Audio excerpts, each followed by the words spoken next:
Now there once lived a king, oh, a very good king, and he craved a magnificent bed. The bed was designed, and the old king reclined, with a canopy over his head. It was beautifully built, with soft pillows and quilts, and it gave the old boy young ideas.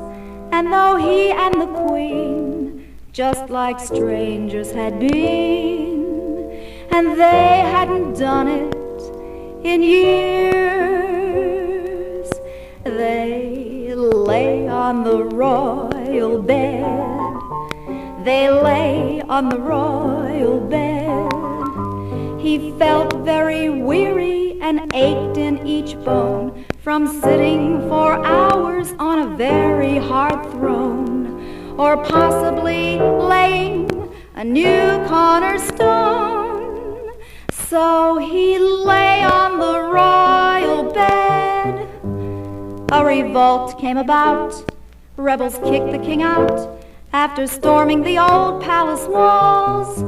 Then they started dating the ladies in waiting and gave them big banquets and balls. They played amorous games with those glamorous dames till they drooped just like old weeping willows. And then, half asleep, up the stairs they would creep and make use of His Majesty's pillows. They lay on the royal bed. They lay on the royal bed. They snored half the night just like satisfied swine. Then each one awoke with new pep in his spine, and many a maiden was handed a line as she lay on the royal bed. Then the rebels went broke, and it wasn't a joke, for they couldn't raise hell without gold. But that beautiful bed took them out of the red. When at auction it had to be sold. For a long time its history remained a deep mystery. Then after a century or more, some shy newlyweds who were shopping for beds picked it up in an old antique store. They lay on the royal bed. They lay on the royal bed. They found out what's meant by the royal sport of kings, while bouncing around on those ancient bed springs. They certainly picked up a couple of things as they lay on the royal bed. They were especially inspired when one night they retired, and like true newlyweds didn't sleep. At the height of their pash came the sound of a crash, and they both hit the floor in a heap. On account of that flop, once again in a shop, a new scene of the drama was played. For that bedstead, now frail, one more time was for sale, and the buyer, a little old maid. She'd pray on the royal bed. She'd pray on the royal bed. She'd say, oh dear heaven, please send me a he. He needn't have blue blood if king-sized he be. I'll feel like a queen if you'll only agree to lay on the royal bed. Hey, hey, to lay on the royal bed.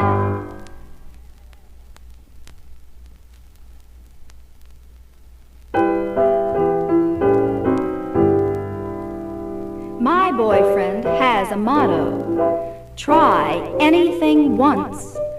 but I reneged each time he begged, and he thought me a dunce, until one summer evening, just made for romance, I said, "You win," and I gave in.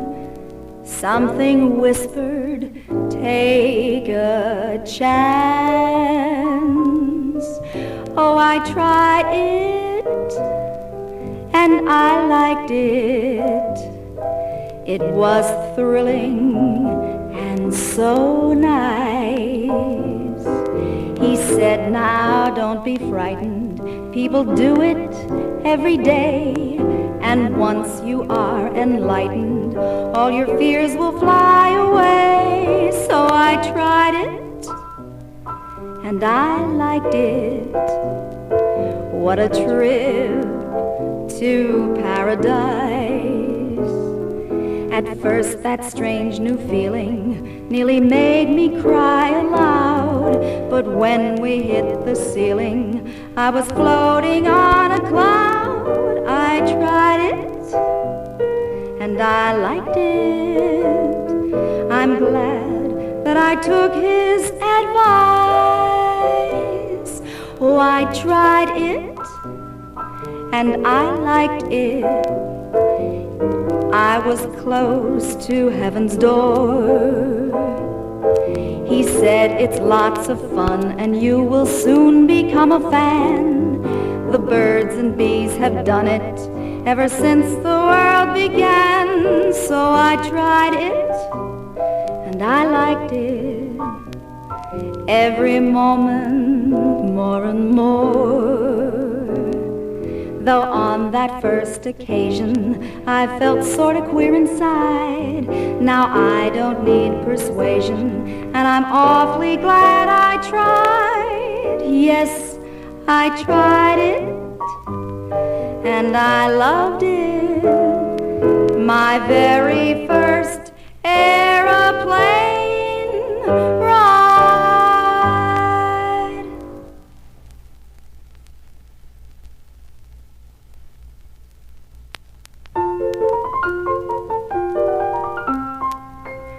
Oh, there's a man who's all the rage upon the concert stage, in every town and city in the nation.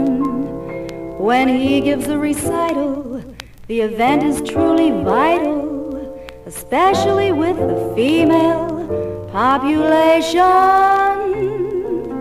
That symphony conductor man excites them like no other can. When he conducts a concert, his technique is so grand. Why, he can lead an overture with nothing but his hand. A gal don't know just what she's missed till he directs his Wagner and his Liszt.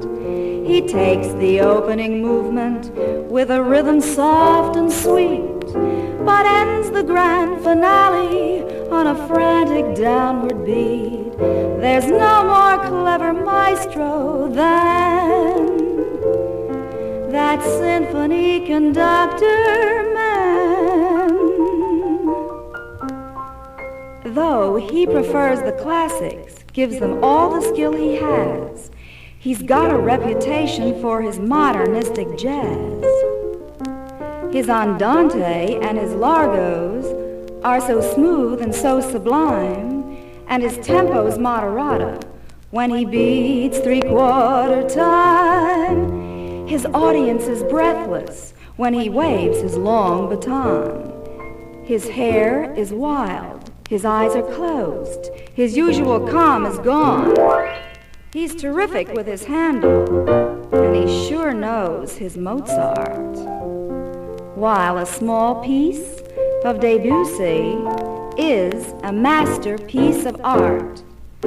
He uses so much feeling, his crescendos are divine.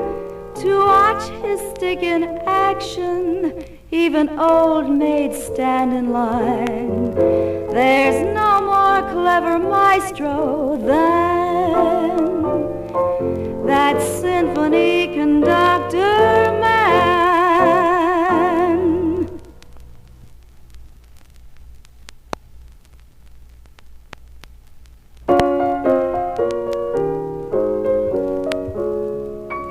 Daddy, you give me concern when we meet each day. You've a thing or two to learn. Listen while I say, don't make it so hard for me, Daddy, when you hold me in your arms. You don't have to get so rough to prove your love is true. You must be a painter, 'cause I'm always black and blue. You gotta handle me real easy, or someday you may spoil my tender charms.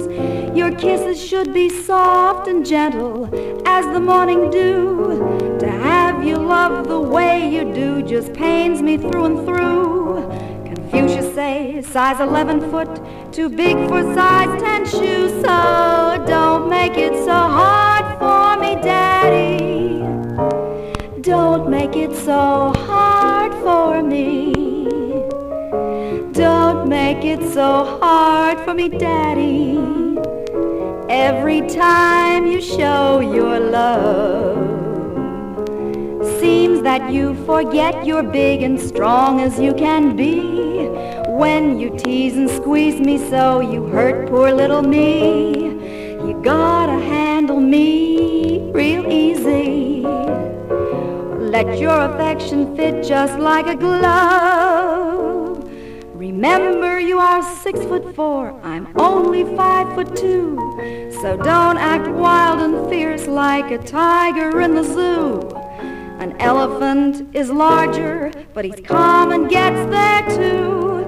So don't make it so hard for me, Daddy. Don't make it so hard for me.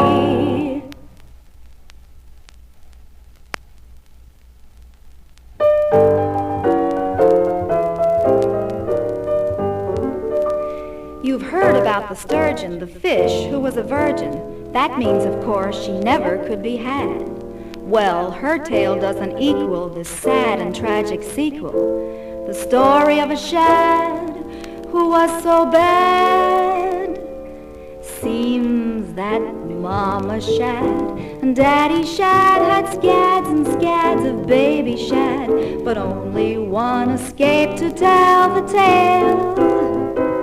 For the family met an early doom, because their newfound furnished room turned out to be the inside of a whale. Just by luck, the prettiest daughter got away to tropic water, but no doubt because she had no mom and dad. Way down there among the coral, she grew up to be immoral. Just a shameless little shad who could be had. First a young and handsome speckled trout taught her what life was all about. A bass with class invited her to wed, but she left him for a whiting who was so much more exciting when they lay together on the ocean bed. Once a big electric eel passed by and tried to feel her on the sly. Instead of being shocked, it thrilled her gills. She refused her tail to no fish. All were welcome, even blowfish. And she learned to mount a seahorse with great skill. She had strange affairs with jellyfish, and some say even jellyfish. Down in the deep she lived a life of sin. And although it's true she'd sooner have a large one like a tuna, even small sardines could get her for a fin. But one night a careless flounder got her caught, the dirty bounder, as a fishing boat passed by in search of shad. So next time, Shad Row, you're lunching on, who knows, you may be munching on the offspring of a nameless little shad. The shameless little shad who could be had.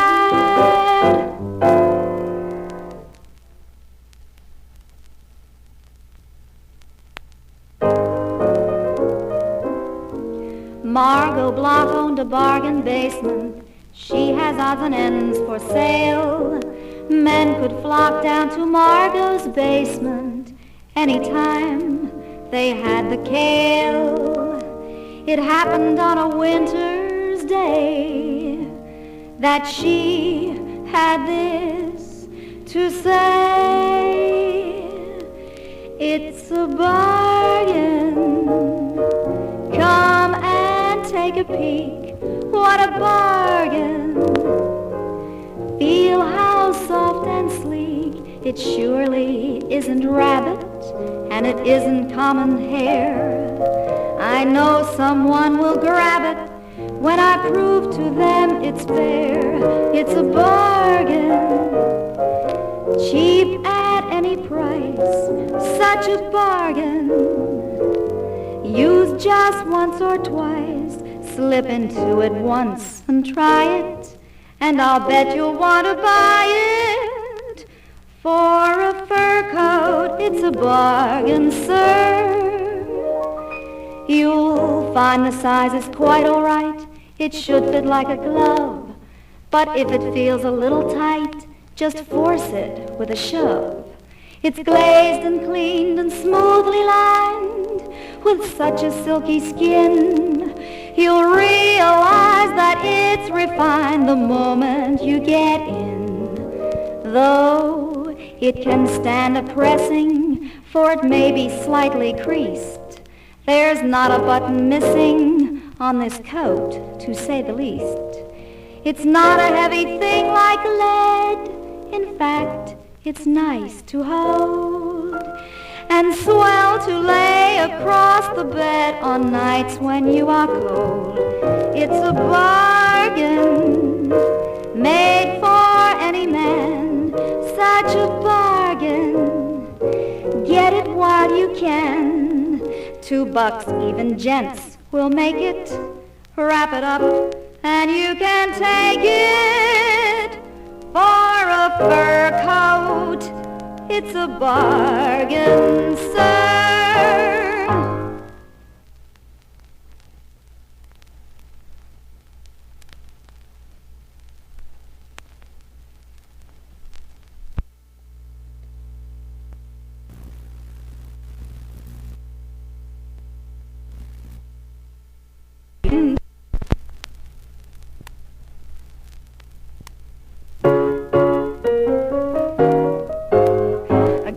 Walked in a butcher shop and started feeling everything.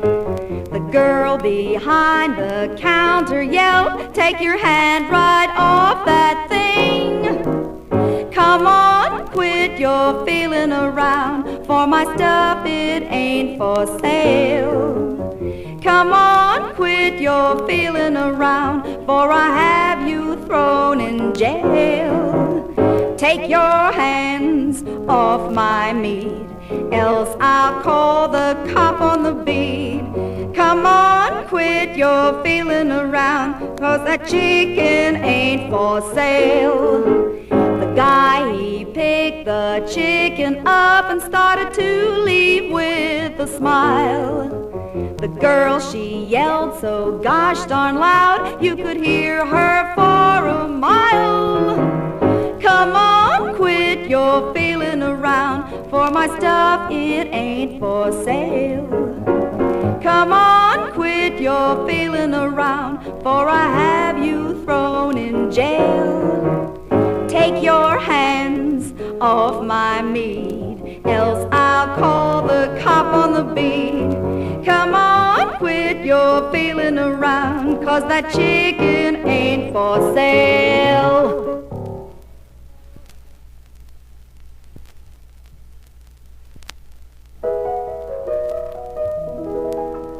My boyfriend is a traveling salesman, and last winter I mailed him a little package with this note enclosed in it. Dearest boy, I've knitted you a sweater. It's the very first I've ever done. Won't you write your loving girl a letter telling me if wearing it is fun? I hope you'll find it's not too big when you get into it, and that you'll grow to love it more and more. If it should be a little tight, it's bound to stretch a bit. Though if it won't, you'll probably be sore. Its wool is soft and silky. Stroke it gently and you'll see. The feel of it should thrill you, for it's warm as it can be. I'm so excited, wondering if it's a perfect fit. This cozy homemade sweater that I knit. A few days later, my boyfriend wrote me as follows. Dearest girl, I've just received your sweater. Thank you from the bottom of my heart. Let me say it couldn't fit me better. Of myself, it seems to be a part. I love to jump into it on a cold and wintry night. It's such a comfort, especially when it's damp. It's sleek as any pussy, and it hugs me good and tight. My movements and my style, it doesn't cramp. It's nice and smooth against my skin. Its friction isn't rough. It's snug around the bottom, and my arms just long enough. It's such a grand sensation when I'm getting into it. That cozy homemade sweater that you knit.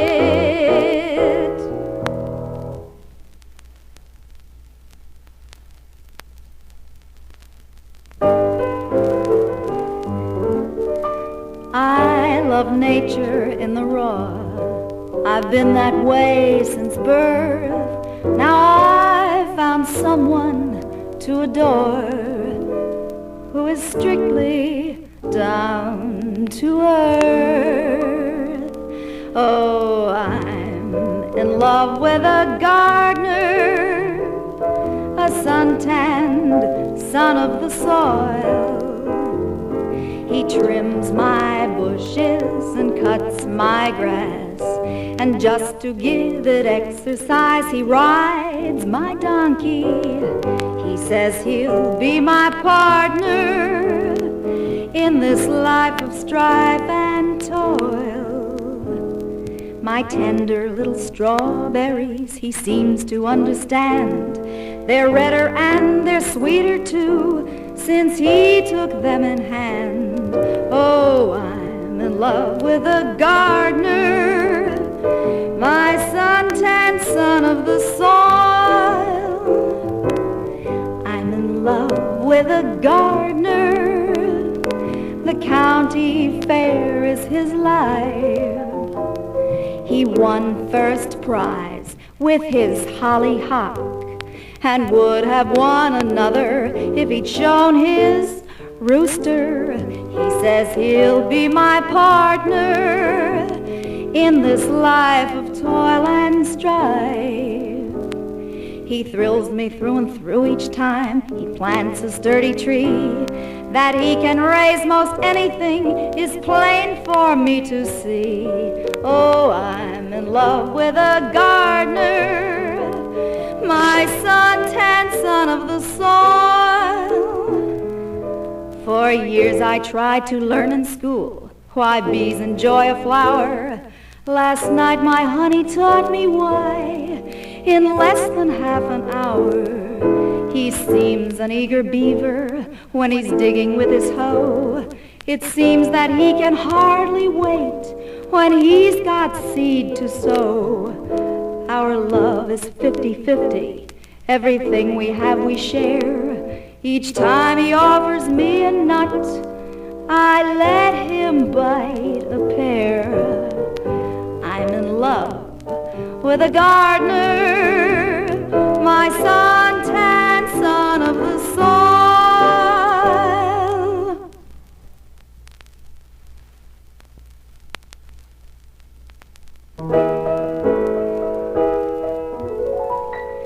Speaking of frivolous playgirls, every summer resort has a sample. You must have met some of those gay girls.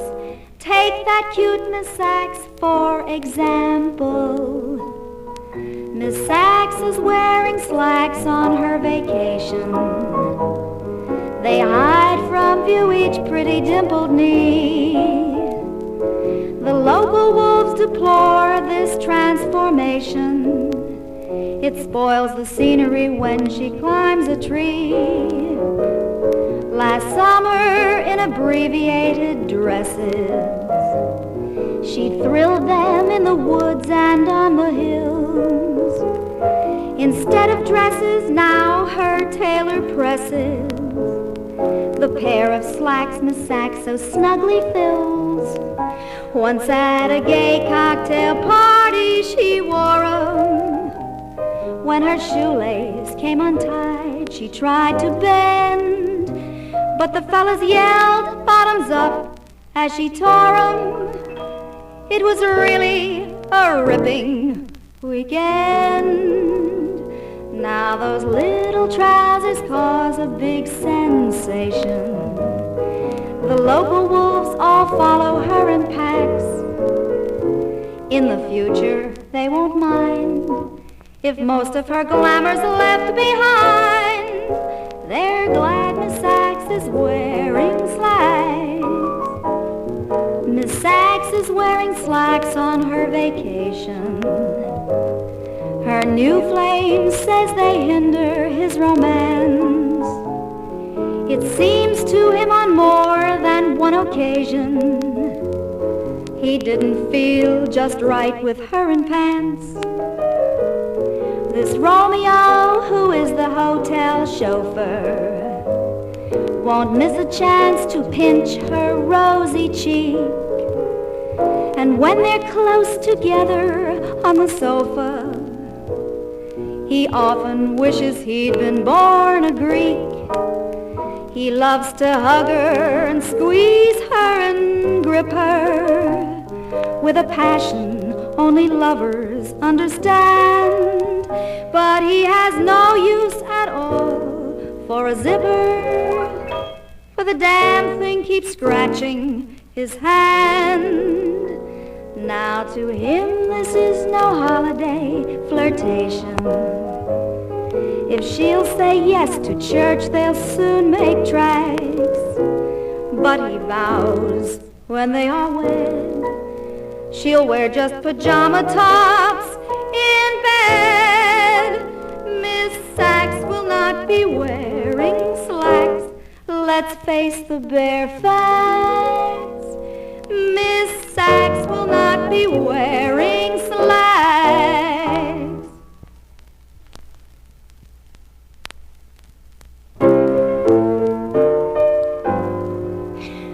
This is the tale of a millionaire and a country maid named Mabel. She was as pure as the sun-kissed air.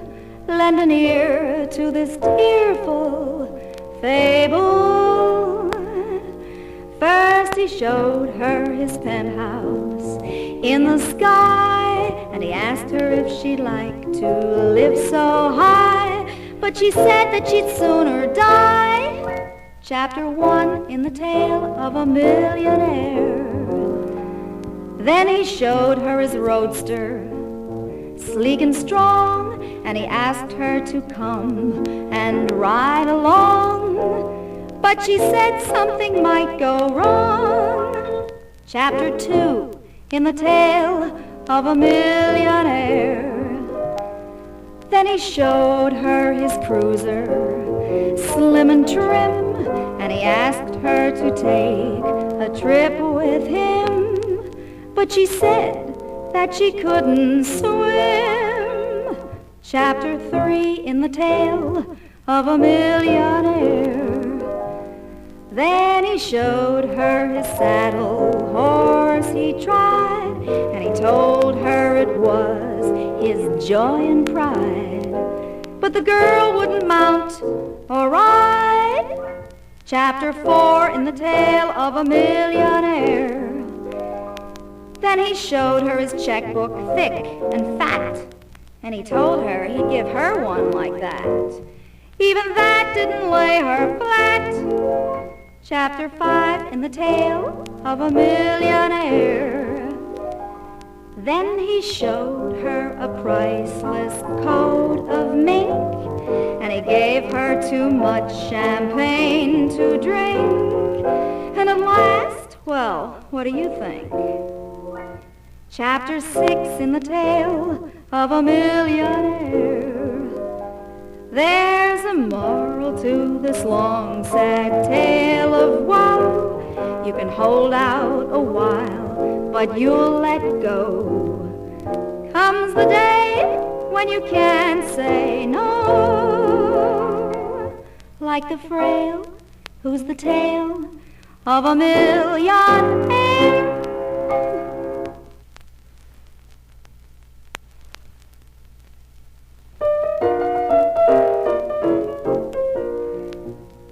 Now the fellows who take me out these nights are a very peculiar lot. Some are bold and some are cold and some are decidedly hot. The other night I was introduced to a different type of a boy.